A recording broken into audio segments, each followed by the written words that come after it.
This is Teachers Talk Radio, and you are listening live.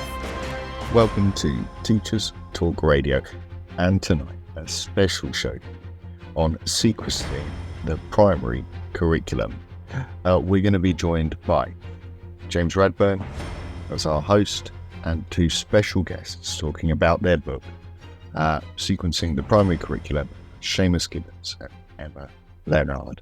At this point, I would like to really point out again, thank you very much to Sage, who have very much kindly not only sponsored this show, but have also provided us with a 25% off if you go directly to the Sage website.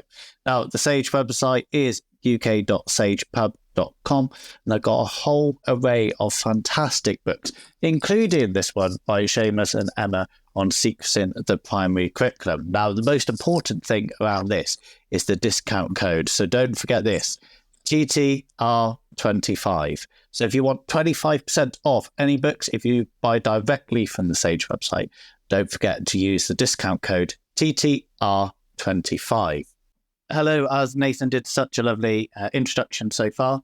Welcome to Teachers Talk Radio tonight, where we're going to share a really interesting topic about sequencing the primary curriculum. We've got both Emma and Seamus who have written this fabulous book that I've got in front of me. Particularly like that front cover, is very bright and bold, very much in the primary area of that we're going to discuss later tonight. Now, this book serves as a beacon of knowledge, guiding those trainee teachers and early career teachers on a journey throughout the intricate world of curriculum planning, and as a must-read for anyone striving to provide their students with a balance and a cohesive learning experience.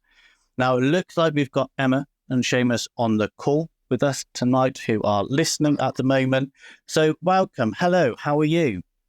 Hi, James. Sorry that I just had to change some permissions to make this work. Thanks for having us. Oh, thank you for coming on. And don't worry, it's always technology. There's always one or two things, isn't there, with that. But thank you for joining us this evening. And hopefully Seamus will be able to join us at the moment. But while we're waiting for him, Emma, do you want to give us a little bit of a breakdown of you, your role, and how you came to write this book that we're going to talk about tonight? Yeah, fantastic. Thanks, James. So Seamus and I actually taught together in the first school where I was an NQT. So that was a long time ago. I won't specify how many years. We worked together in central London in a school that was very challenging in many ways, absolutely incredible in many ways too. But the one thing that it really lacked was a curriculum in any sort of form. So we really sort of spent the first few years of our careers sort of trying to figure out how to be teachers, trying to figure out what it was we needed to teach. And we did our very best. I'm not sure whether or not we did a great job, but we did our best. And then fast forward to a couple of years ago now, and Seamus is leading on ITT for a big national MAT. And he called me one day and he said, Emma, I need some materials for my students, for my ITT students. I need some curriculum materials. I need somewhere I can send them to, to find out what they need to know during their initial teacher training year. And he said he couldn't find it. So he said to me, should we have a go at writing it? So that's how the book kind of started, really, just really from a need to provide some clear, some coherent materials for teaching students. And actually, as we started writing it, we realised this is what we needed in our first few years of our career when we were, it's huge. We all know this. The teaching role is huge. There's many things to be thinking about. And we were trying to sort of muddle along without that sort of core text that we could refer back to. So that's kind of where it came from. We pitched it to a publisher, to Sage Education, who really got on board with our sort of ideas and supported us through the process. And I can't quite believe it because I feel like I'm just a teacher, but we managed to write a book, and that's sort of how we got there. Brilliant, thank you. And Seamus, thank you very much for joining us this evening too. It'd be really good if you just gave us a little bit of introduction about you and your background as well, because I think it really sets the scene, as Emma did, to why this book came about, but also your experiences that have obviously fed into this. And as Emma already alluded to, the massive influence you have in the ITT space as well. Yeah, hi, James. I think, well, I guess my sort of teaching career is, you can probably hear from my accent that I am Irish, but I've always been teaching within London. So I actually started in Hillingdon in a really solid school, actually, in a school that was really well led, had a really rigorous curriculum in place. And then from that, I moved to the school where actually I'm and I think the other side of a school that maybe wasn't as structured or wasn't as well organized, and seeing some of the consequences of that, which very much led to the motivation to really try to ensure that we do have curriculum which supports us as teachers and supports our children as learners. And that was in a central London local authority. And then I did some time as an advanced skills teacher back then. That used to exist. A lot of my work was doing some curriculum work and teaching and learning work in some schools that were in challenging circumstances across central London. And then following that, I moved into my deputy head teacher role. And then since then, I have become a head teacher, and I'm now an executive head teacher at 3 schools within central London across Westminster and Hammersmith and Fulham. And what it was, actually pretty fortunate position I've got is I get to work with primary trainee teachers. And I think it's been a really, really fascinating experience for me, because I can really reflect on my own experiences as a trainee teacher to where we are now. And I think I was only saying to Emma earlier, we're sort of going through that recruitment drive at the moment. And one of the questions we always say to the trainee teachers is what's your area for development? And 9 times out of 10, it comes back to some element of the primary curriculum, or so many of the trainees say, oh gosh, I haven't really looked at this or that since my GCSEs, or, I need to refresh my memory on that, or it feels really overwhelming to try and get my head around that.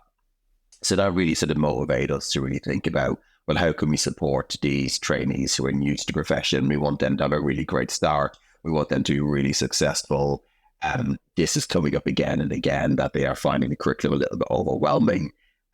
How do we support them to benchmark what they want to understand or what they should understand? And that then feeds through to the ECT year and our new first year of leadership. And that really motivated myself and Emma to begin to think about, well, is there a resource that we could create for them that would make the curriculum seem less overwhelming, make it seem a bit more accessible, and just sort of give them a bit of a scaffold and a bit of a support to build a foundation understanding, which is, a real challenge as a primary school teacher, is you're trying to get your head around so many different subjects. We just wanted to really put something in place for those new to the profession. Excellent. And I think a lot of the conversations that we're going to have tonight around sequencing the primary curriculum, a lot of these ideas will also be relevant to our secondary colleagues. And I know later I'll probably ask you some questions about that progression and that sequencing all the way from early years through primary up to secondary as well. But before we get started, what may seem a simple question, but Emma, I'm going to pose this to you first. What do we mean by curriculum? Oh, it's such a good question, James. I could talk about it all night. Really for us, as Seamus and I work in this space, and curriculum really is the sort of substance of what we promise our children. What is it you're going to get if you come to this school? And I feel really strongly that, curriculum really feeds into school vision.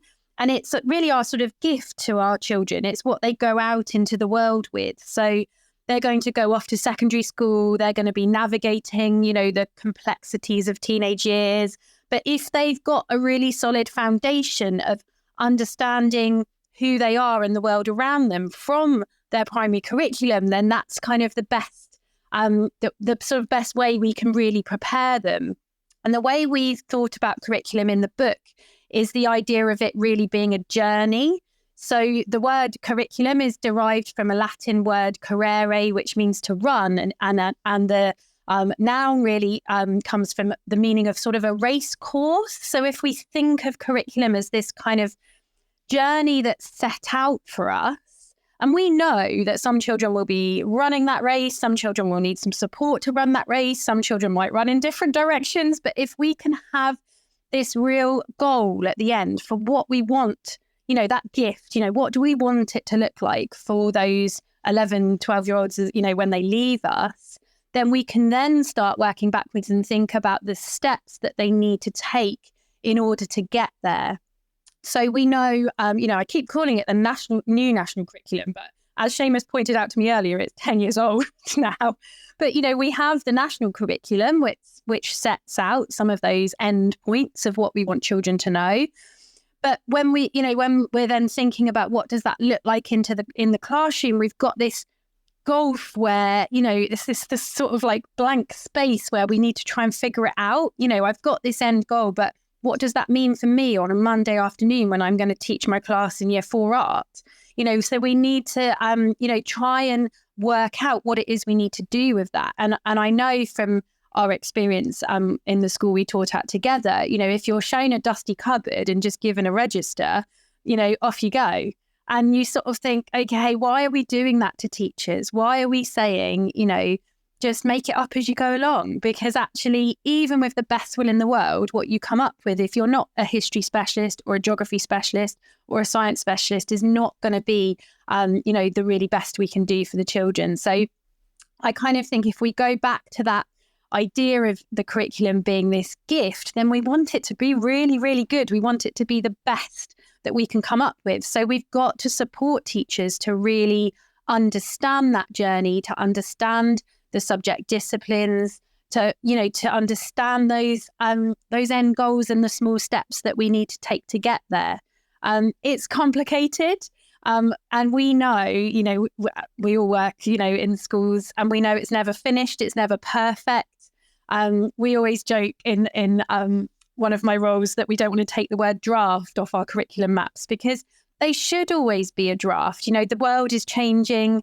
The curriculum work is never done. But what we can do is really think about what goes into the curriculum. So what is going into this course, this, racetrack, whatever we want to call it, what's going into that journey to really support children to get to those end goals. And I think, this is a fascinating sort of conversation that, we could all come up with lots of different ideas of what should go in there, but the conversation itself is the important thing, rather than just letting teachers across the country, reinvent the wheel, make it up as they go along. They're busy, they're exhausted, they're trying to build relationships with their children, they're trying to do behaviour management. So, let's give them something, that they can use to really support them in their journey as well. I hope that answers it. So I think let's dive into this in some depth then, because we could be, as you alluded to, Emma, here for hours and hours.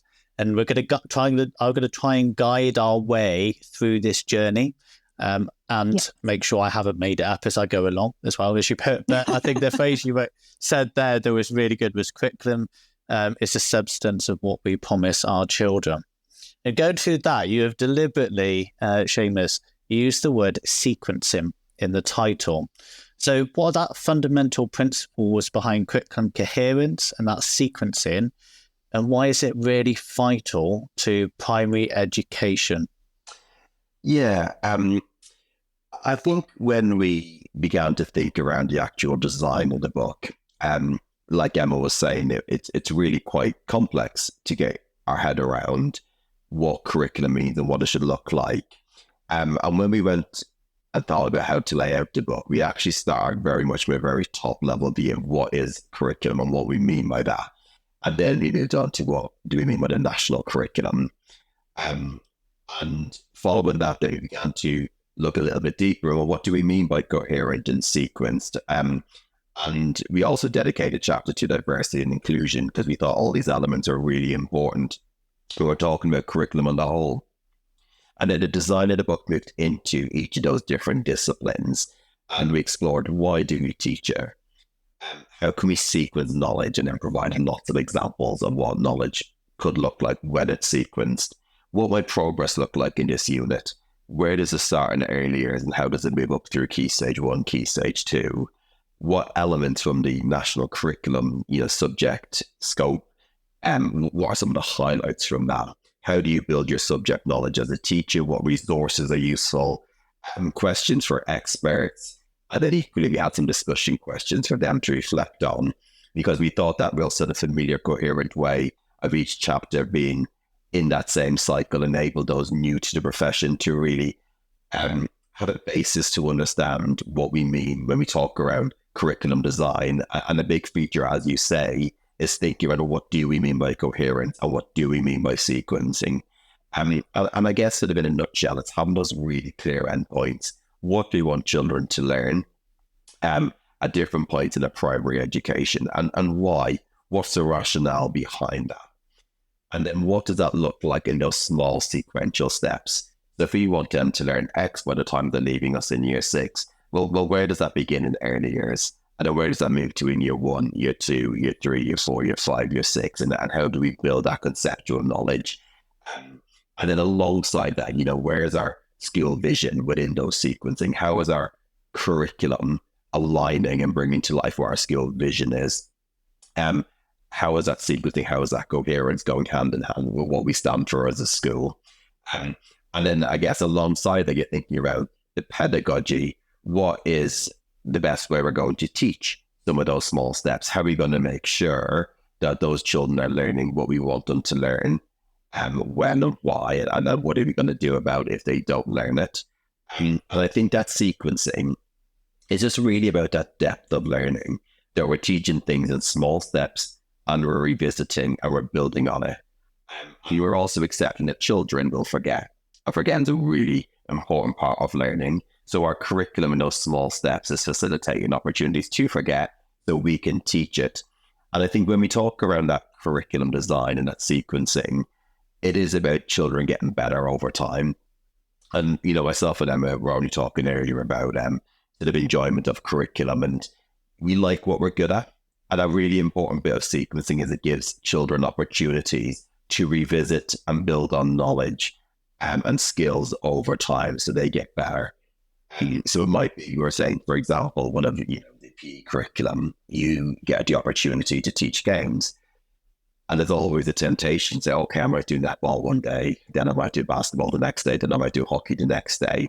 But if children are constantly changing, are we giving them enough time to really build that expertise and to build those mental models? Where if each year, for example, they see hockey or they see basketball, and then they're revisiting their rules and different ways of developing their skills and their knowledge over time, and they're becoming better and better and better, they are more likely to develop that deeper learning of that particular game, and they are more likely to instill that love of that curriculum subject, and then more likely as a children entering Key Stage 3 to continue to study that or to build that sort of connection. So I think it's really about those small steps to help reach those end goals. And I think... And so, Emma, go on. Oh, sorry. I just want to add, for me, the sequencing is very much thinking about that sort of knowledge building over time. And I'll just give you a quick anecdote, but Seamus actually observed me teach once when he was an advanced skills teacher. And I did this wonderful lesson. It was brilliant. We did lots of fun things in it. And at the end, Seamus said to me, Emma, that was great. Like, the kids had a lovely time. And then he said to me, what did they learn? And I couldn't answer. Him. And it was the first person that had actually observed me and said to me, spoken to me about the learning rather than the sort of the doing. At the time we had these old PCs in our corner of the room, and had I used them because that would tick off the IT, and had I used my TA, that would be ticked off. What were the children? Were they having fun? All the rest of it. And I just think the sequencing of the curriculum really feeds into that idea of what are they learning? What are they learning? How are they building on their prior knowledge? Where's that prior knowledge come from in the curriculum? Has that been specified somewhere else? And then where are they going with this? Rather than just thinking about those like episodes of learning, when, all I'd thought about for like those 2 weeks before that was that 45 minutes that Seamus would be sat at the back of my classroom. And actually, I hadn't thought about the learning at all. So, learning curve for me. and we're still friends after that. But it was really, really important, and it was I remember it so well because it was the first time I actually started thinking, well, what should they be learning? And has anyone really specified this?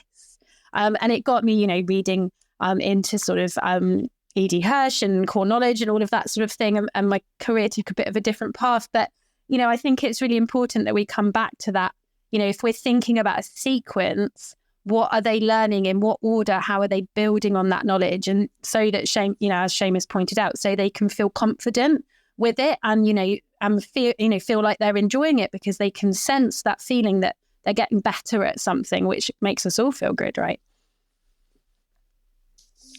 And I think that's really important, Emma. You preempted the question I was going to ask you. And I think with primary schools, especially where you are spinning so many plates, whether it's the nativity or with parents or doing sports fixtures, as well as teaching, sometimes you're in your own little silo. You don't know what that prior knowledge is. You don't know necessarily what those small steps are. And so something I know we'll come on to later is that role of subject leadership, a little bit that we may touch on.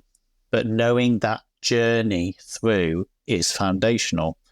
And as Seamus, you alluded to a little bit earlier about the book talks about national curriculum, but you've got a whole chapter on about diversity and inclusion. And I kind of want for you to summarize why that is a really important element of the curriculum.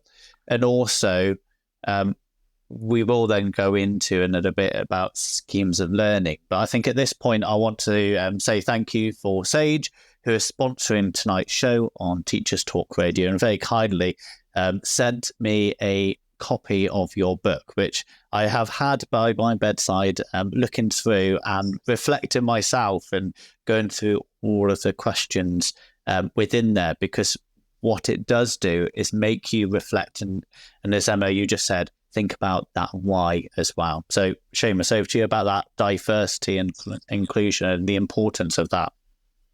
Yeah, I think for us, we live in communities that have a range of, different languages, ethnic groups, religious beliefs, disabilities, sexual orientations, different family setups. We're really passionate and we really believe that it's important that our children see themselves within the curriculum they're learning.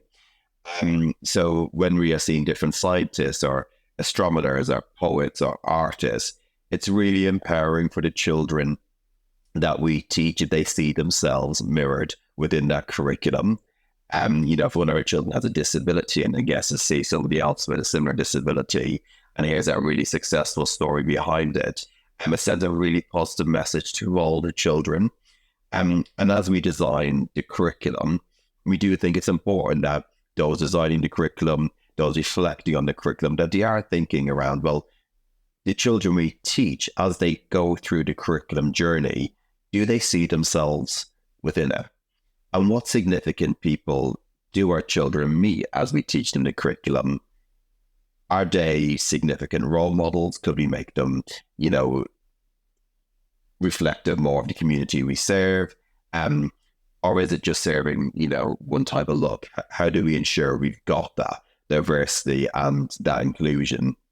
And we thought as well around, all of our schools have a growing number of our pupils with special educational needs and disabilities. And it's really important that we've got really positive representation around all different aspects. And how is this painted in our curriculum?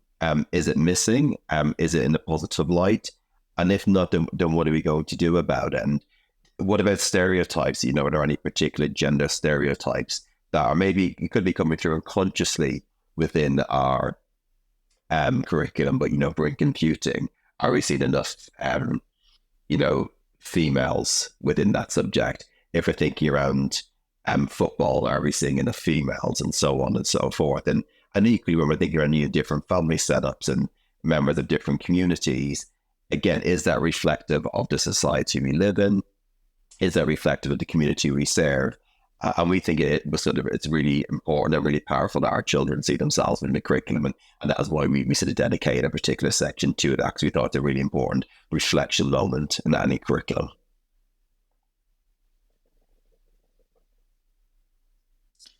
Brilliant. And I think that kind of diversity and voices will come out as we talk about the curriculum and making sure that, as you said, it reflects those pupils, the society they live in.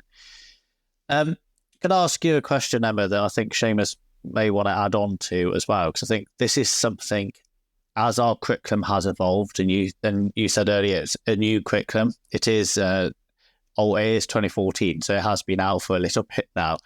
But and we've obviously in the last few years really there has been a wealth of knowledge and expertise looking at curriculum and the design of it. But one of the questions that keeps coming up is how can what is the key thing between having subjects that are discrete, but also that idea of what we used to almost say is topics, and how that would go over several subjects as well, whether you'd have discrete or topic-based learning in that way. And what are your thoughts with that and some of the sequencing and points you have brought out in your book as well? Emma, start with you. That's a really interesting question. I mean, I've taught using both kind of approaches.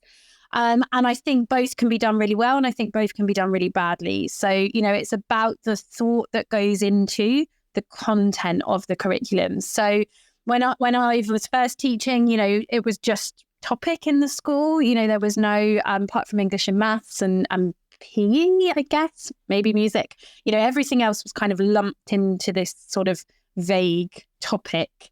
And the thing is with the topics is we were pretty much just left alone to figure out what goes into those topics. So, that's a classic example of it being done badly, because then I come up with all sorts of things that can make a topic on pirates fun. But, I'm not actually thinking about the sequencing of their geography knowledge or their history knowledge or, their art knowledge when we're producing things. So I think it can be done badly. Also, there are instances where schools have gone down the sort of discrete route, and they've thought, just about history, and they've done history really, really, really well. And then they're ready to move on to the next subject. But actually, they do need to kind of evolve together, because ultimately, it's about the connections that children are making. So, we know that children don't, come up from early years thinking into history and geography and what have you, because they've come from the foundation stage where they've got the 7 areas of learning, and they're really seamless links between those things. But we want children to, as they work through the curriculum, to begin to identify some of the characteristics of each subject area or each discipline, if you like. And that helps them, to really, I think, to sort of one day see themselves working in those fields if they can really identify with them. So I think, I'm not going to say one is better than the other. I think, as I say, they can both be done well, they can both be done badly. But the key thing with all of it is what is going into the curriculum, and why is it going into the curriculum, and does it deserve to be there? And I think this is one of the things that makes curriculum design really fascinating, is this idea of, whose story gets heard, linking back to what you guys were just saying about, diversity, whose voices get amplified in the curriculum and who do we not teach? Which periods of history do we not teach and why? Which countries do children not encounter and why? And are we okay with that? One of piece of work I've been doing on curriculum work recently in geography has looked at the fact that in Key Stage 1 and 2, children don't necessarily come across any African geography. So that's a whole content, because they do at Key Stage 3. So great. But, are we okay with the fact that children could leave primary school having never studied any area of an entire continent of the world? So, we've actually added some African geography in Tier 6 using those sort of curriculum freedoms that some schools have. But, I think, going back to your point about sort of subjects, because I'm going off topic, but, subjects versus topics, I think within the subject, for me, it's much more straightforward to pick out that journey, because you can say, right, we're going to pick out our journey through the geography curriculum. We're going to look at where those meaningful links occur. So, for example, you might have some Northern European geography content in the curriculum before children encounter the Anglo-Saxons and Vikings in history, so that children, when they're introduced to the Anglo-Saxons and Vikings, they've got that European geography and that Northern European geography sorted in their mind. When they look at a map, they can tell where these people are coming from and travelling to.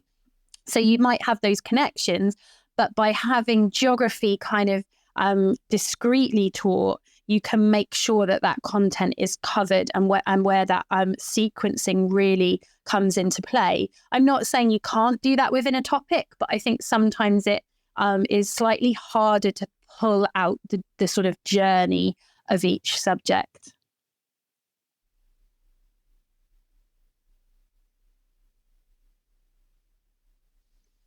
Seamus, have you got anything to add to that first? Or Yeah, I mean, I guess sort of similar to Emma, I've seen both done really well. And I guess to me, always at the heart is what's the driver. So once we're not losing sight of what we want the children to learn, where will this work well?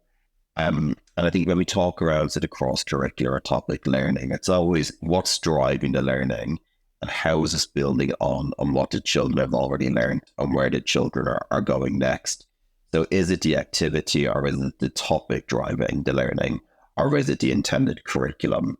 And I remember that inset day that Emma's alluded to, what that looked like was all of us in year groups in a hall and lots of curriculum statements cut up. And we all decided what topics we were going to teach our children next term.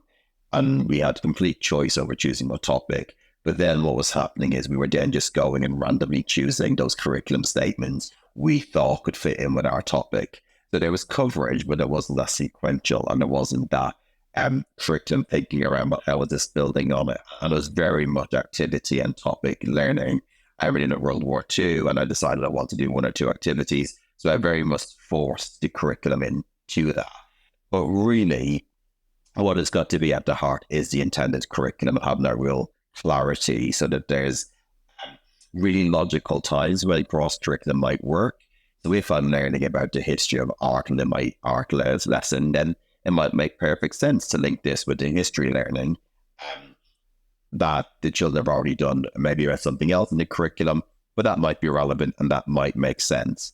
If it's something that's being forced in the curriculum because it's being driven by the topic and that doesn't work, that's when it becomes problematic.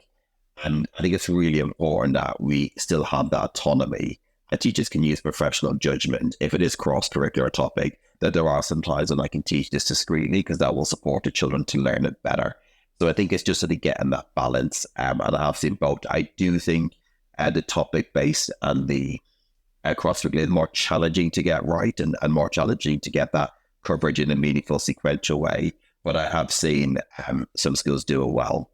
So I think, to be honest, there's knowing the limitations of both approaches and adapting to sort of meet the needs of that curriculum that's been designed really well. I think something that you have both alluded to is that the importance of having that whole school picture, that year groups aren't working in their silos and making sure that sequencing does go through and you do build on that skills or knowledge when you do make those links as well. And so therefore, because we're thinking about that sequencing through, what role do, let's say, off-the-shelf schemes of work then have in a curriculum? And how would you, as a leader in a school, take one of those and think about its implementation, especially when we're going back to the points you both made, is how do we decide what journey we want pupils to go in? So what's that role as schemes of work? And if you are looking at schemes of work, what are some of those key elements that you would say are really important to look at or question before you implement anything like that? I'll start with Emma first, and then Seamus, feel free to add anything else in. So I really think with schemes of work, I mean, obviously, like anything out there, there's really high quality things and some less high quality things. But ultimately, what you're trying to do is make sure that teachers aren't, like we said before, completely reinventing the wheel when they're not equipped to do that. So I feel like an off-the-shelf scheme of work is going to do some of the thinking for you. And hopefully these things will have been written by experts in the field who, really understand the subject and can go into real depth with the curriculum design, and they can come up with a scheme of work that is going to support teachers and have done some of that kind of legwork for them. What you don't want is a teacher, obviously just taking something, not thinking about it at all and just delivering it, because over time, the quality of that teaching is not going to be as good. But, what we can't expect primary teachers to do is to write everything from scratch, deliver it all at a really high quality level, manage everything with everything else that they have to do. We know that we're often more than just teachers in primary schools.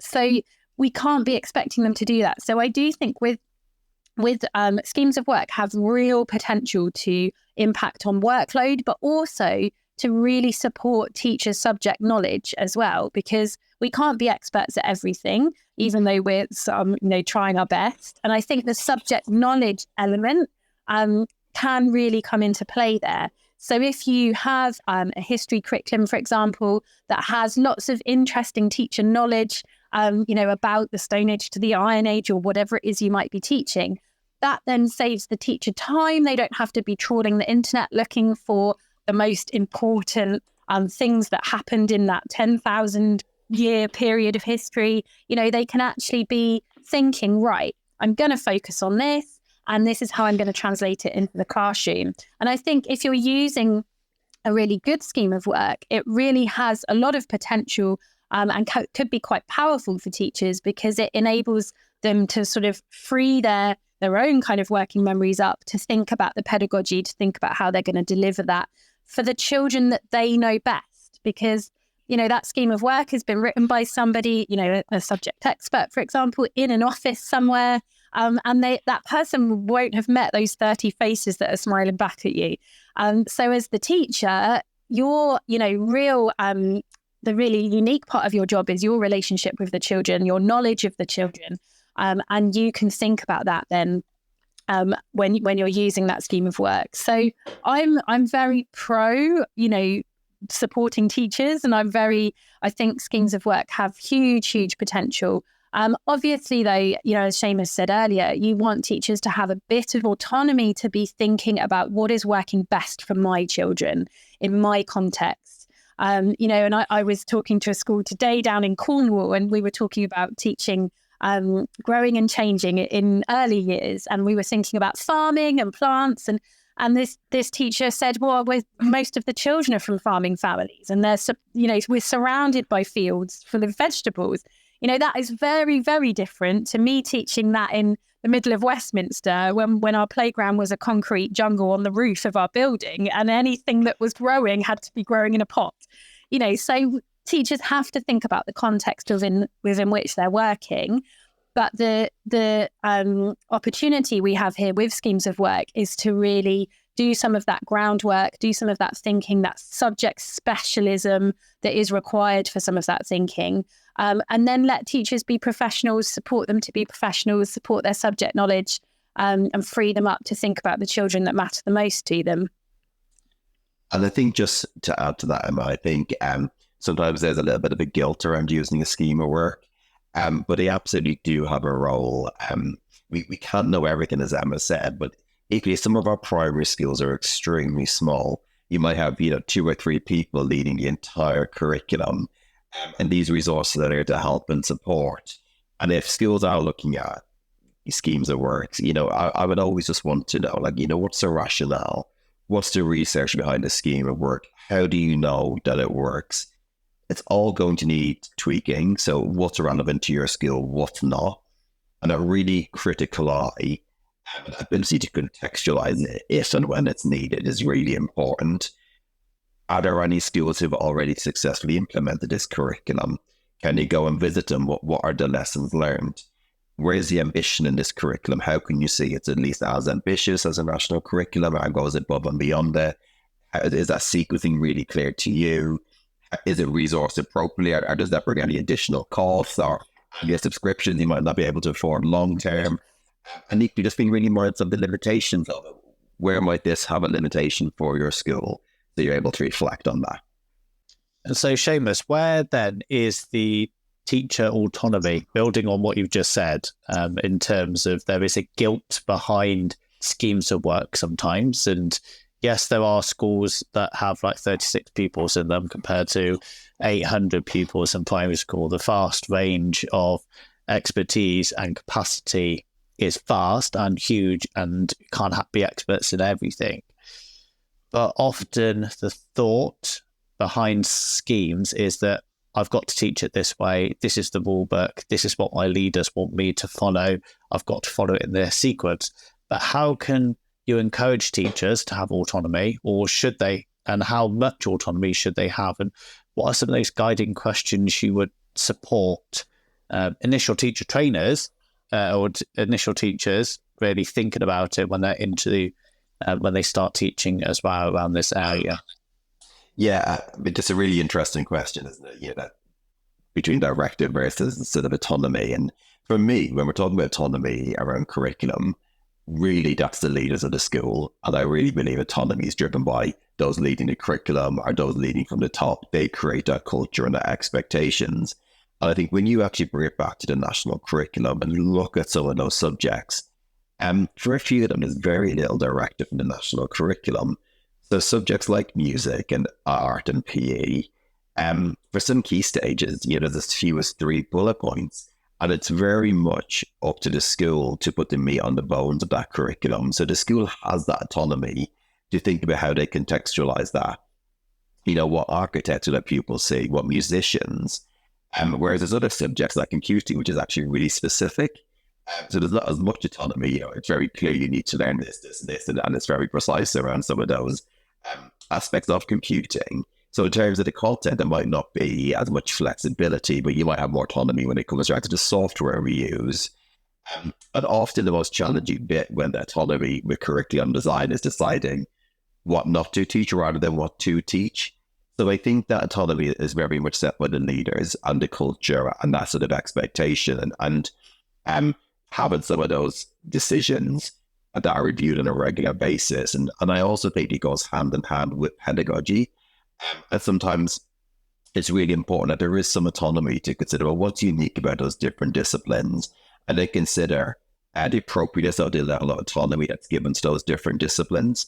So, some schools may have a policy that every lesson there needs to be some sort of evidence or some sort of writing in the book. And this isn't always needed, because in some lessons like music, they're going to be much more practical. There's not a need for anything to be recorded in that level. And it's really important that autonomy is relevant. And I also think that autonomy can be on a scale. Our expert teachers with stronger mental models should have more autonomy and more trust to be able to choose maybe what they teach or how they adapt the curriculum and that flexibility, where maybe our novices will benefit more from a little bit more structure.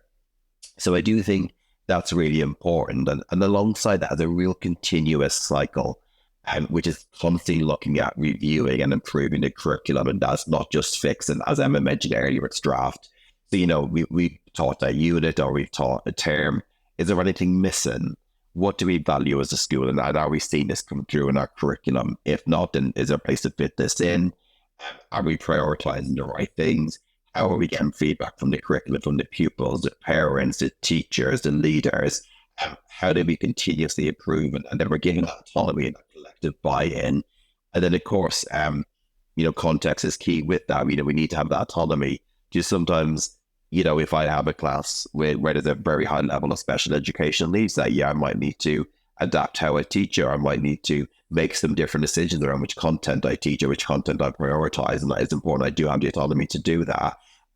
But that autonomy needs to not be at the risk of losing sight of those curriculum aims. So I do think it's really important that we all have real clarity around the sequencing. We know what we're learning in each subject when, but maybe a bit more autonomy around the how, and a bit more autonomy around sort of where we're adding actually the meat to those bones. There is a lot of autonomy there for schools to take a lead on that. And sometimes you don't always capitalize on that. So I think sometimes context is key. But I do think it's getting that balance. And I do think that the leaders of the school really set that tone.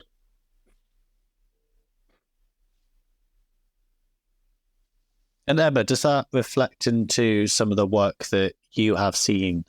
Because you're in a role now where you almost have the privilege, and I say privilege only because I love going around different schools and talking to them, where you go and see other schools.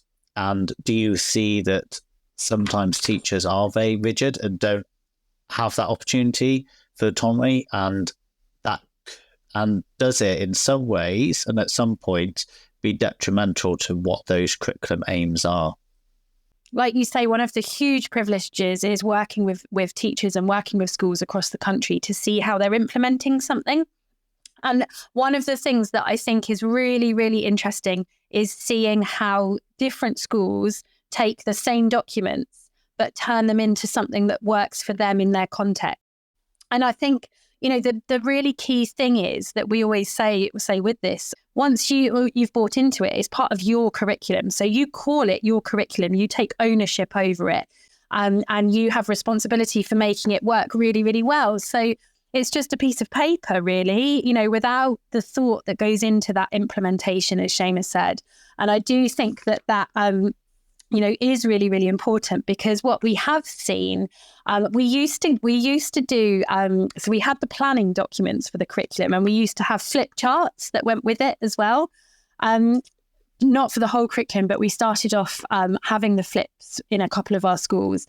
And what we noticed is teachers are really busy and they weren't reading the plans. They were just opening the flip because it was there, and they were just delivering a lesson. And that's not that teacher's fault. It's just the culture they're working within. They're incredibly busy. They think there's a resource. I'm going to just pop it up on my board and I can probably just deliver this lesson. And actually then they'd really missed the vital part of engaging with the content. And I think although that takes time and energy, I think we must prioritize it. Because you've got to be thinking about, why am I teaching this? Why is this the most important thing for them to learn about this period of history, or about this period of art history? Or why is this piece of music the most important piece of music for them to spend time listening to right now? So I think engaging with that implementation side of it is really vital. And I think where I've seen schools kind of go down a route of kind of being too wedded to exactly what it says in the plan, it comes from a place of, sort of insecurity, sort of low confidence or low subject knowledge. And actually they sort of think, right, I've got to stick to exactly what this says.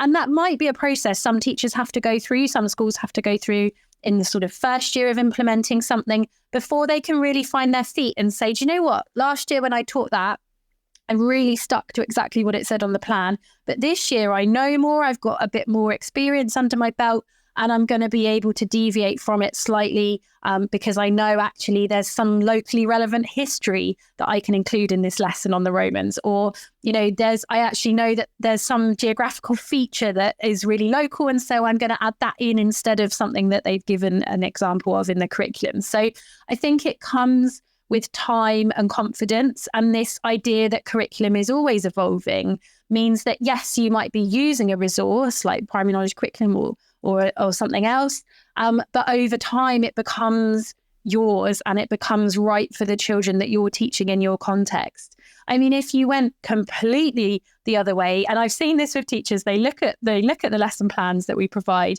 and teachers are creative and teachers work hard, and they say, that sounds nice, but actually I'm going to go and do this. And actually then we need to bring them back to that rationale behind the curriculum sequencing. Well, actually, if you don't teach what's in this lesson, children might not have prior knowledge when they come to the next unit or the next year.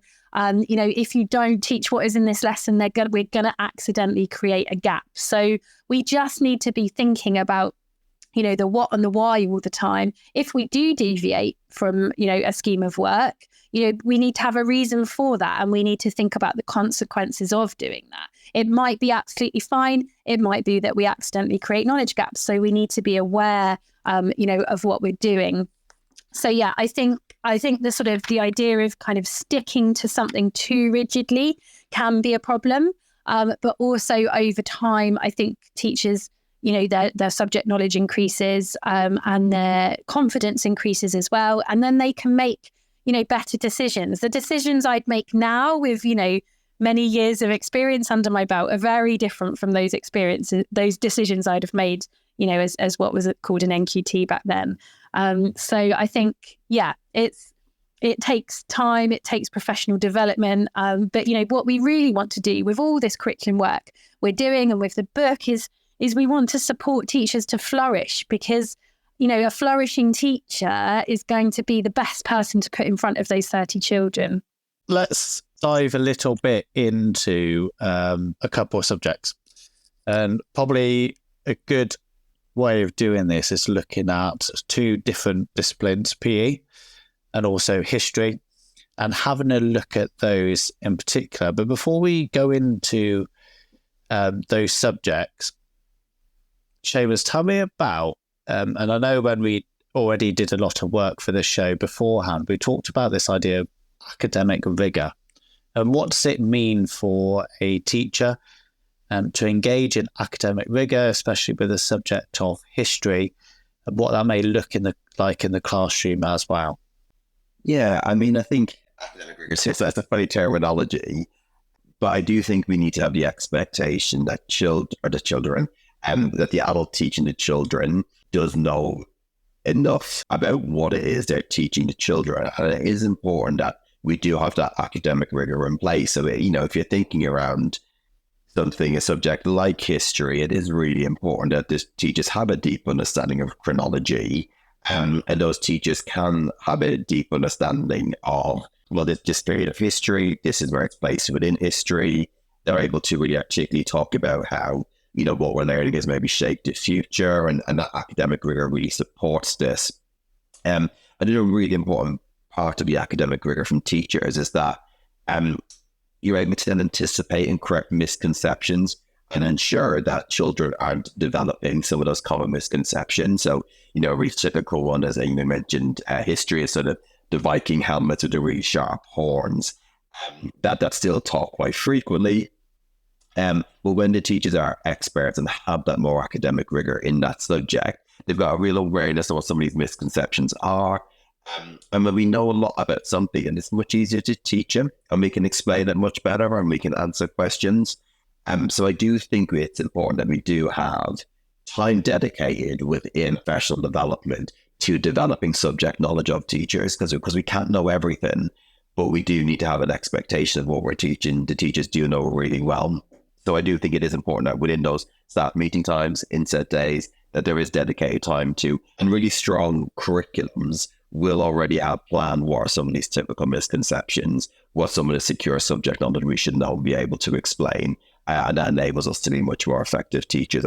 And I think if I can just add to that as well, at primary level, we've got all the different subjects to think about. So what we can feasibly achieve in terms of academic rigor beyond the subject we have a degree in, we need to be realistic about what we can expect primary teachers, the level that we can expect them to engage with. But one of the things that is important for us, thinking about sort of curriculum sequencing and subjects possibly being taught discretely, is this idea of the identity of each discipline. So the example that we were exploring was history. So we need to engage with things like, how do historians write? What kind of questions do historians ask? How do historians work? What is it they're doing? And one of the things that we've thought about in PKC is, what is a historian to a 5-year-old? So what does that mean? So, even if a 5-year-old can say, well, historians look at what happened in the past, and some historians are looking in books for answers, or looking at photographs, or looking in newspapers. And then there are other kinds of historians who actually look at, they're called archaeologists, they look in the ground, and that's something that we can expect children to start developing, this idea of how do people work within that discipline, and what do experts do within that discipline? How do they find things out within the discipline? How are they working? And I think that comes back to Seamus mentioned sort of misconceptions, the misconceptions around the disciplines that we can kind of accidentally instill in children. So you guys would would, identify with the idea of a crazy scientist and, a guy in a white coat with white fuzzy hair blowing things up. Is that what we want? Do we want children to think that historians all live in libraries and are surrounded by piles and piles of books, or actually are they out there finding things out, looking at census data or whatever it might be? So what we want to do really is help teachers to engage at a level that will help them to really give a true picture of what the disciplines are to children, and also to make sure they're kind of accessible for children. So, if we were thinking about geography, what kind of questions do geographers ask? Where do geographers work? Where might they go? What do they do? What are they looking for? When a geographer stands on the side of a mountain, what's a geographer thinking about? So it's that academic rigor for me, for primary school teachers, is about the sort of identity of the discipline and how we get that across to children in a way that's really accessible and helps them, to develop their own understanding of how you're thinking, how you're working, what you're doing when you're in that subject, and how that might look different. So how do scientists work? For example, we might want to help children really identify with working scientifically and be saying things like, oh, I can see you're looking really closely at that leaf through that magnifying glass. Scientists look really closely at things too, and they ask questions about what they see. That might be a way of just supporting children's disciplinary knowledge, their disciplinary understanding, to help them understand, how experts within those fields work. So yeah, thanks. I just wanted to add that, James, to the question. At this point, I would like to really point out again, thank you very much to Sage, who have very much kindly not only sponsored this show, but have also provided us with a 25% off if you go directly to the Sage website. Now, the Sage website is uk.sagepub.com, and they've got a whole array of fantastic books, including this one by Seamus and Emma on sequencing the primary curriculum. Now, the most important thing around this is the discount code. So don't forget this, TTR25. So if you want 25% off any books, if you buy directly from the Sage website, don't forget to use the discount code TTR25. Now, what does it then mean, as we dive back into this, what does it then mean to be a historian, and how might that look different in year one and reception and the early years all the way up to year 6? And where does that sequence and progress come for this idea of being a historian? I'll throw that out you and see who wants to answer that one first. I can give it a go to start with. Great question, James. And I think, this is part of the conversations we're having about this idea of curriculum being a journey, is thinking about children's understanding. It could be like their conceptual development. It could be their idea of the discipline, like the question you've just asked. But, how would it look different? Well, I would say, in early years, if children have been working towards their understanding the world, early learning goal at the end of reception, they'll be thinking about the past and the present. And so for me, it would be, wonderful if we'd given children an opportunity to look at old photographs, to talk about, when their parents were little or when their grandparents were little, or, starting with them even, what were you like when you were a baby? So we can start that kind of idea. So, but in terms of a historian, what I would be saying is, from early years, if they've got an understanding of the past, then in Key Stage 1, we can start saying to them, historians tell us about the past. They look in books, they look at newspapers, they look at what's been left by people, and they explain what life was like a long time ago. So if that was sort of Key Stage 1, beginnings of Key Stage 1, by Key Stage 2, we'd be hoping that children are engaging with a lot more sources and being able to say, that historians learn about the past, historians study the past, historians ask questions about the past. So sort of really getting into that idea of the discipline. And then by year 6, what we can do with children is really help them to understand this idea that actually historians don't always agree and that there are interpretations. of the past, and that there are different viewpoints depending on where and from which point in history you stand and what you know. So that I think that really feeds into this idea that children then can start making their own decisions about things. If they think that history is just fact and it is undeniable fact because it's in a book and therefore it must have happened, we're actually doing them a bit of a disservice. If we can say, actually, when we look at the past now, we're looking from our perspective. But, we might disagree with somebody who thinks that, there's a different interpretation of the past. So then they can see that actually history is not this discipline that's just finished and done. And if you're interested in history, you're just interested in boring stuff that's already happened and it's really irrelevant. But actually that history is changing as we discover more, as different voices come to light that for whatever reason were not the voices that were heard at the time. When we talk about the curriculum earlier, we talked about diversity and this idea of telling, different stories and, actually and amplifying those different voices. Well, that can change your kind of interpretation of history as well. So I think by sort of upper key stage 2, if we've done all the groundwork, you can be having these really interesting, relevant discussions with children and helping them to see that there's no one answer to questions, that there are many answers, different perspectives, different viewpoints. And, it's up to them to find out as much as they can and then form their own viewpoints as well. I don't know if you want to add anything to that, Shay. No, I think sort of you've hit a lot of it. I think, a really good historian really understands the power of history and how it really helps the children understand the world that they're currently living in. What's led to the position we find ourselves in today. And there's a really good quote in the book where it talks about history is not always here to comfort us. So it is a reality that sometimes when we're looking at history, we are interpreting events that aren't always the most pleasant, but it's really important that children understand that a historian makes that connection with what came before us. And it's our responsibility as teachers to establish that connection to the past. So that supports the understanding of children, gives them a greater understanding of the world we live in, and they really understand how the past has shaped the present. And sort of what we're doing at the moment will very much be the history which shapes the future.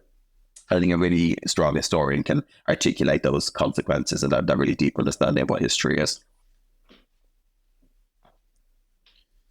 Brilliant. I was trawling Twitter the other day, and someone wrote a question or a statement on there, and they put the primary curriculum is overloaded. So how then do we make sure that we include the significant and the important knowledge that we need for our pupils? And my original question was, well, how do we choose those significant people to include within the curriculum? And there are subjects, particularly science, that are very much right. This is what you do year by year and part of the national curriculum.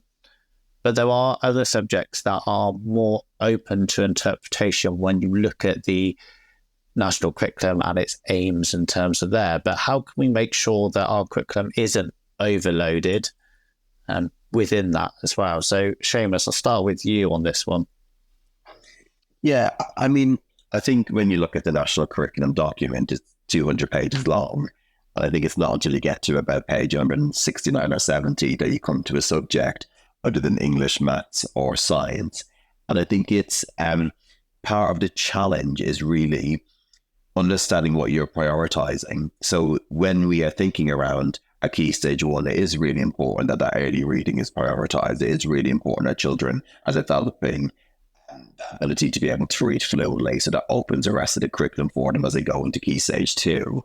And there has to be an acceptance and a reality that you haven't got time to teach everything. And that organization is really key. And I think it starts with that acceptance and that really deep understanding is what is the core knowledge that we want children to learn in each subject? What do we want them to remember when they're in years 1, 2, 3, 4, 5, and 6? What do we want them to be able to do really well at the end of early years? And then how can we teach within the reality of our timetable? So one of the things we do in my schools is we actually do have a calendar for the teachers where they will look at the mapping of our curriculum, because part of the challenge is sometimes say, oh, like that half term we'll do this sort of sequence of learning, and then next year we'll do the same sequence of learning, but then you realize, oh, actually that was 8 weeks last year and now it's only 6 weeks this year. What do I let slide? Do I continue it after? So what we look at is what's that core knowledge. You have that real sort of clear core content that you want the children to know and be able to remember. That's mapped out, and it's not onerous. We are literally looking at if they're learning about, this game in PE, or if we're learning about this unit in history, what are probably the 3 most cognitively beneficial things that will enable them to be better historians, that will enable them to be able to access the curriculum, because they're the 3 things you want them to know really well. And then within actually looking at the timetables, they will look into reality of, okay, I might only have 5 lessons to teach this, so I need to think about how I can teach this best within 5 lessons. And that might have been 6 lessons last year. And it's understanding that reality, because otherwise, if you don't know when to draw a line under it and you don't know, well, this is really key, this is the core knowledge of our children to learn, then what can happen is that time runs over, and it gets to the end of the year and the children just don't get to experience some of the planned curriculum as intended. So it is really important that we are organized. It's really important that we're reviewing. It's really important we're looking at the realities of the curriculum that's facing us. And again, when we do our sort of mapping, we will think, right, okay, there's a date for a trip, that's a day when there's a visitor in, that's an assessment week. Let's look at what impact that might have on the curriculum and let's work within the reality of what we're facing. But equally, what is the most cognitively beneficial knowledge that we've already identified that we want those children to really know and be able to remember by the end? Because that's our priority. So if it means 1 or 2 things need to slide, then so be it. And I think, again, if you are looking at schemes, and if you're looking at maybe a curriculum which only designs maths or only designs history, there is a high probability that they will go significantly above and beyond the national curriculum. And if you're using all of those where, maybe you're looking at a unit in science and they might plan 12 lessons, but the reality is you only have 6. If you don't make those decisions quite early on, then the curriculum is going to become rammed, it is going to become crowded, and you are going to find that you can't fit everything in. So I do think it's sort of looking at the realities, making sure that core knowledge is really key, and knowing when you have to make some sort of tougher decisions around that. But it's ultimately that planning and that working within the reality. But that comes to having that sort of core knowledge and that sequencing really clear.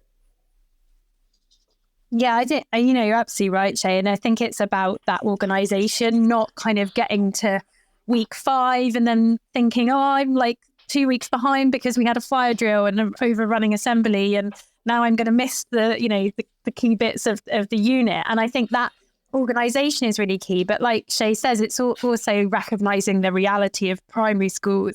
But I think one of the things we've got to think about, we've talked about this already tonight, is, what gets left out. So if we do one thing, we can't do another. So what's the sort of opportunity cost of that? So when we're looking at what gets a position in the curriculum, it is overloaded. There's so much in the curriculum, but what have we got in there? Does it all need to be there? What could we take out, and what are the consequences of that? An example that's familiar to lots of you will probably be the Great Fire of London in Year 2. And so many schools we go into, the Great Fire of London, we do it for 6 weeks. Why do we do it for 6 weeks? Well, there was an old QCA unit on it, and so that's what we do. And that's fine if we think this is one of the most significant events in that historical period, children need 6 weeks to learn it. Great, let's go ahead and do it. But we need to be asking ourselves, why are we doing this for half a term? Does it need half a term? And then can we think about, like Shay said, that those core things, if we've got a trip, if we've got a visitor and, we know that there's going to be science week or something else happening, we're going to get 3 history lessons in for this half term. So let's pick the most important, the most significant things that are really going to support those children for their future learning in that. And I think, I certainly, having worked in schools where, with sort of high deprivation levels, I have this real sort of sense of urgency with the curriculum that for some children, that will be their only chance to learn that period of history in primary school. And then they'll be moving on. They may not have opportunities to learn this kind of knowledge outside of school. So I will always want to pack as much as we possibly can into the curriculum, because children deserve, a really, really well thought through, interesting curriculum that is going to, give them a really good foundation for moving on. So it is a challenge. And I think, as primary school teachers, we're jumping from phonics to maths to, PSHE, and then we're teaching art in the afternoon or whatever. And it can feel incredibly overloaded to us in that respect, because we're having to, to jump between all of the subjects. But I think the best thing we can do, which is what we've come back to all evening, is this idea of sequencing it really well so we know what's in it, specifying what's in it. Because if we have that specified curriculum that's sequenced, then we know what we can cut when we have to, or what we're going to put in because actually we've got a sort of 7-week term and we've got an extra week and we really want to add in an extra lesson on something. So, it's that idea of having it all really clear and being really organised with it that will sort of help to alleviate. It won't solve the problem of overloading, but I think it will help to sort of alleviate it, and it will make sure we're doing the best we can. I think as well, just a final thing, it's not constantly changing it all the time. If something's worked really well and it's successful, leave it alone. There's a temptation to be constantly, shifting things around, moving things, or I've seen something new on Twitter and I like the idea, I'm going to let that slide. I think it is being disciplined as well yourself, that there may be something that you're like, oh, actually, I'd really like to move that around, but it's not necessary. It's not going to add any value. And sometimes we are constantly reinventing the wheel when we've got some things that already work in place. So there is always a temptation to, oh, I'm going to add that, I'm going to sort of jazz that up a little bit more, but actually it's fine, leave it alone. So I think sort of that temptation as well. Obviously, we constantly want to be reviewing and reflecting, but we don't need to be making changes just to make changes. We've talked a lot about some heavy subjects in terms of the history and science and geography. But when we think about art and maybe PE, there's some real key uniqueness to those subjects because they are different disciplines.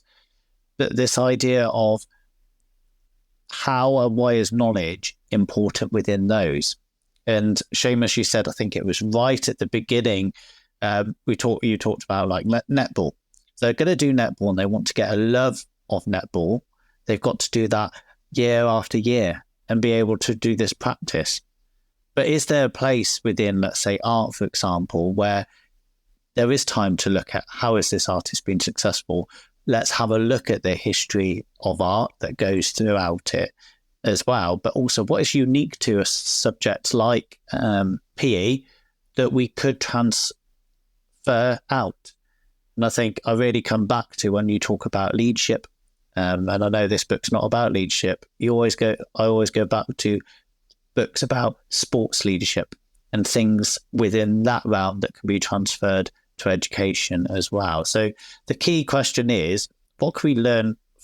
Why is knowledge important in art and PE? But also what is important and transferable in those subjects when we're thinking about it as well? Emma, I'll start with you. So yeah, I think knowledge is important in so many of the subjects, and I think something like art, often at sort of primary level, if we're non-specialists, we can think of art as it's a creative subject, so I shouldn't be telling children what they need to do because they need to express themselves. And I definitely did that, and I remember getting all the paint pots out and putting some black paper out and saying, go on then, year one, off you go. And it was complete chaos.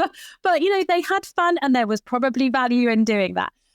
However, what I've realised, doing a lot of this curriculum work is actually that there are still those small manageable steps that you can guide children through that will make them really successful.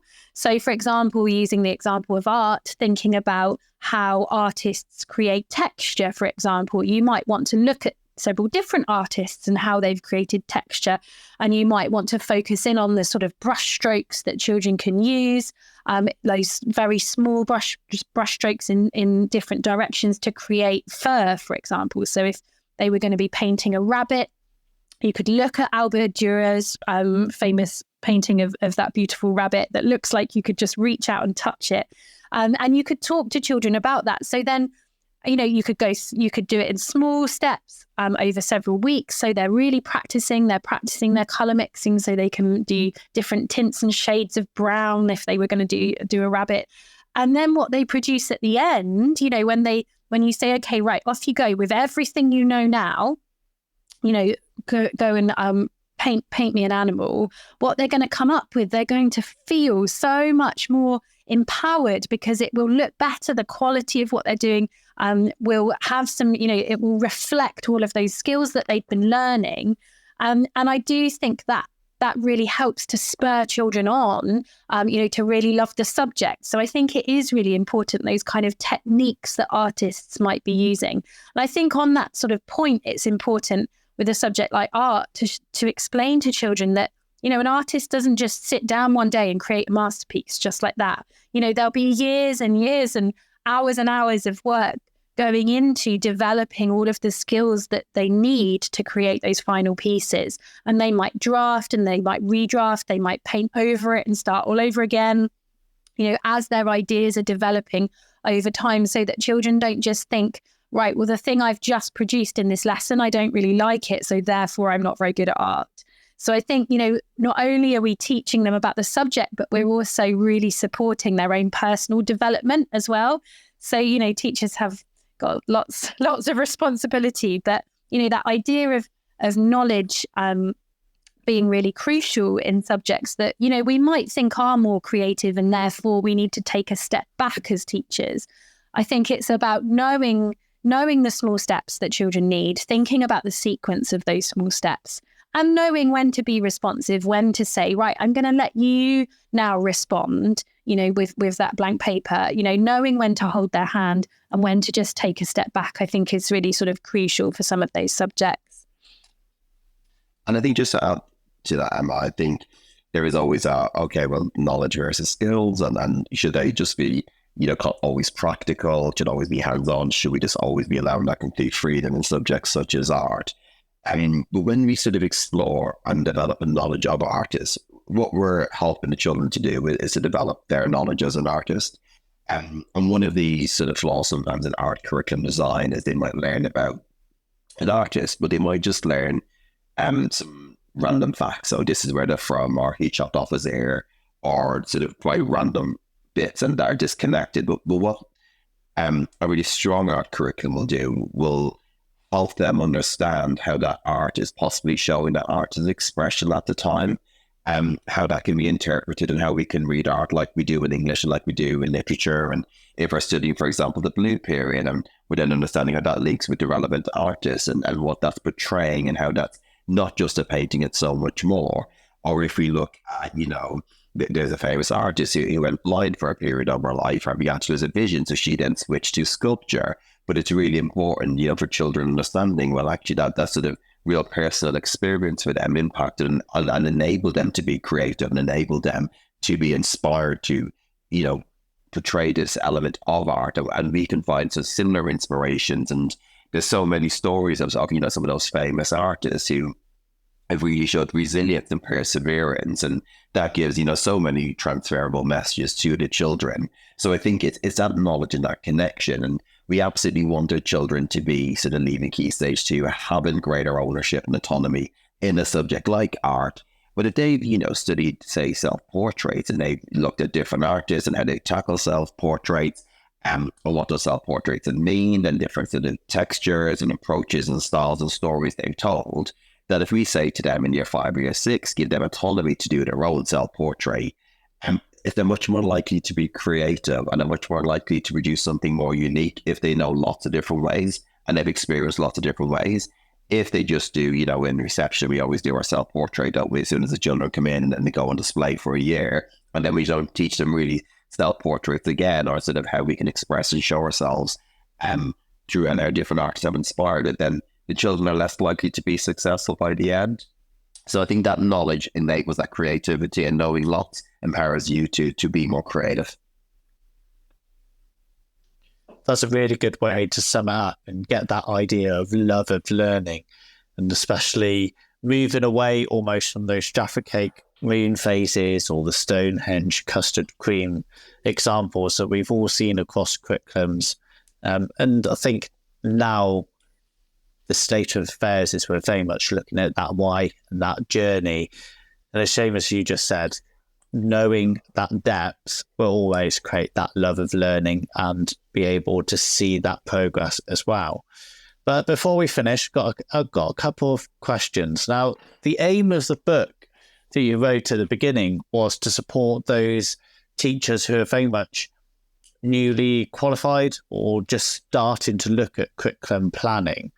So for both of you, what's that one piece, and I'm going to try and limit you to one, what's that one piece of advice you would offer educators who are just starting out or newly qualified regarding curriculum and their understanding of it? I'll start with you, Emma, and then I'll go, Seamus, you can carry on straight away afterwards.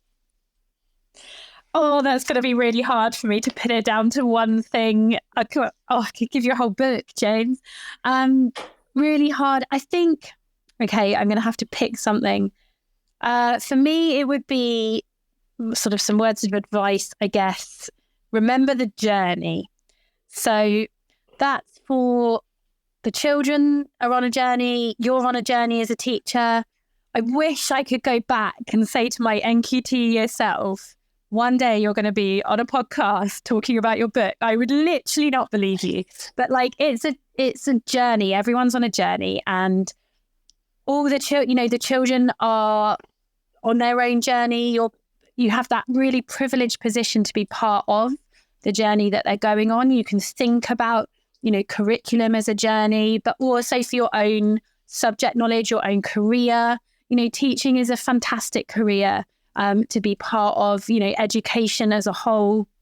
It's all part of a journey. And I hope that, one day if I get to be a little old lady sat in an armchair somewhere, I hope I can just look back on that journey and say, do you know what, it was really, really good fun, and I learned a lot on the way. So there we go. That's my last bit. Yeah, I mean, I guess... Yeah, it's a tricky question because there's lots of words of wisdom you'd like to give. But I would say it's really important that you enter the profession being really open-minded to your existing view of what good curriculum and good teaching and learning looks like might be different to the reality. And I'd really encourage those new to the profession to really lean and build relationships with those more expert teachers within the school, who you might make or take a view that they're maybe not the kind of teacher you want, but I can guarantee you now that they will have a wealth of guidance, expertise, and support that I'd really recommend that you lean into as a new novice teacher going into the profession. And just remembering you are a novice and you can't be expert at everything. I think you both have shared lots of words of wisdom throughout this podcast, so don't worry about that. I think at the end, I'm just going to sum it up at the end here, because there's some whole array of nuggets of information that you have given our listeners about effective curriculum design, how it should be organised, how much teacher autonomy and what that could look like, and then creativity within that, what we mean by academic rigor throughout that, and what a scheme is and what it isn't.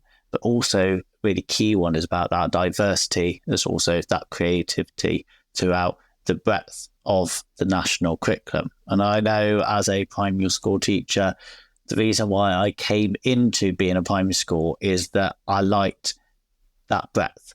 I think one of the things that we should come away from this episode, and especially the book that you have both written, Sequencing the Primary Curriculum, is we need that depth as well, and really carefully thinking about what we're teaching our children and why. And if we only leave it at that and knowing we want to think about the journey our pupils go through, surely all our pupils will be in a better place. So I want to leave tonight saying thank you very much to Emma, and thank you very much to Seamus for both joining us. Thank you very much to Sage for sponsoring this show as well.